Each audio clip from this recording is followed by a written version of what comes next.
কি শ্রীলঙ্কা রেডি তো? সাব চ্যাম্পিয়নশিপের প্রথম ম্যাচে লাল সবুজের বাংলাদেশের বিপক্ষে ম্যাচ খেলার জন্য আমরা আগে কি করেছি না করেছি সব ভুলে যাও।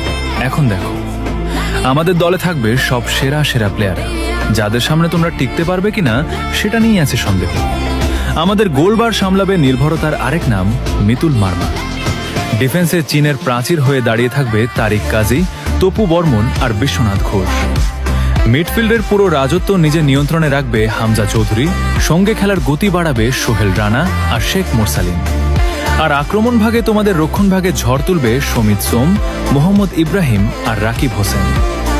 তাই শ্রীলঙ্কা, প্রস্তুতি যতই নাও না কেন, মাঠে 90 মিনিট টিকে থাকাটাই হবে তোমাদের সবচেয়ে বড় চ্যালেঞ্জ। কারণ এবার লাল সবুজের জার্সি গায়ে নামবে একদল ক্ষুধার্ত যোদ্ধা। দেখা হবে মাঠে, ইনশাআল্লাহ। বিজয়ের হাসি হাসবে বাংলাদেশ।